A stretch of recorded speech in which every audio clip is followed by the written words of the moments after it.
Hello and welcome to Dharma with Kai. I do want to give a disclaimer to this episode that you're listening to today. Information discussed on this channel are not exposing any identifiable or confidential information. If you're feeling that you need help in your life, please seek a paid or licensed professional. This series is over criminology, narcissistic relationships, and healing. On today's episode, I'm going to discuss trauma. In today's research, there is a localization of narcissistic relationships. And as a practitioner, I have to reflect on my own practices. And it is important to share with you the impacts of trauma that cause an unrest for determining an individual's outcomes and recommendations appropriate to heal. I get exhausted with the ludicrous advice that is given to some because these cases are not a one size solution for all. It is not abnormal to feel unsafe. Trying to help people with their faulty neuroception is a great challenge in finding ways to reset their physiology. It is important if you do work with others to learn how to help them to learn to respond to danger appropriately, but even more to recover the capacity to experience safety, relaxation, and true reciprocity. Controlling systems and loose awareness in self, which causes individuals to shut down. No wonder there is so much disassociation and exponentially increasing faulty engagements, whether in work or at home. It is impossible to register into the difference. And the last thing that most people want to do in today's world is vulnerably and authentically admit what is wrong in their inability to connect with others. Many of us as adults, we don't want to undo the systems that we have adapted to within our lives. So the only thing to do is to have transparency of this and to go from there. That is why it is important not to solely rely on support groups. It is not the sole appropriate place to heal and address unresolved traumas. Many traumatized individuals are too hypervigilant, numb, proactively reactive, or delayed to presently evaluate the nature versus nurture in their environments. Not everyone knows how to effectively turn into autopilot correctly.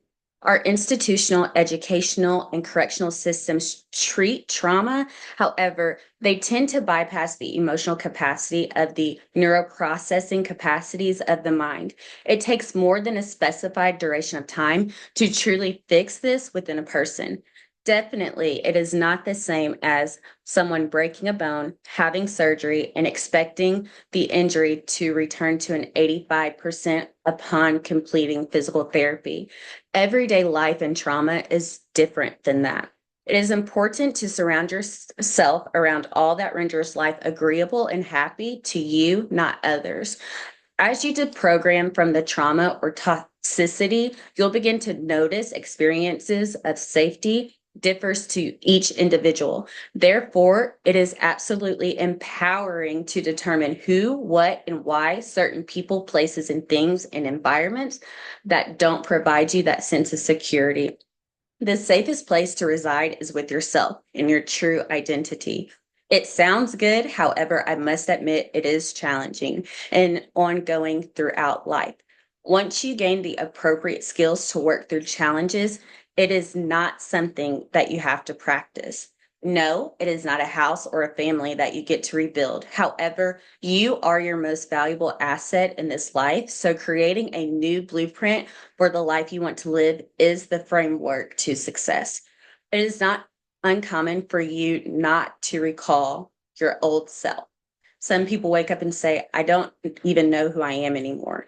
The foundation of your self awareness to evolution is to gain a new sense of who you are. In the feelings of what happens, Damasio states that we use our minds not to discover facts, but to hide them.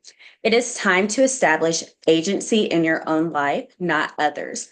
Individual freedom is the cost, and you paid the price for others who did not value you enough to see your purpose any differently other than to benefit their own agenda. In conclusion, there is no playbook or remedies to address trauma. It is imperative that if you are in the field of working with others. Determine if that is for you so that you don't burn out and become extinct in your own life. It is crucial to develop a true understanding of trauma without enabling others to continue to systematically damage others. I am coming out with a series on this in the upcoming year, and I'm so excited, whether it offends others or not. However, it is important to discuss criminology, narcissistic relationships, and healing. It is going to serve as a life-changing experience of acquiring essential knowledge and allow some necessary connections to get made before entering into a dynamic or logistically impossible lifestyle patterns that are toxic and continue to recur in your life. Until next time, adios.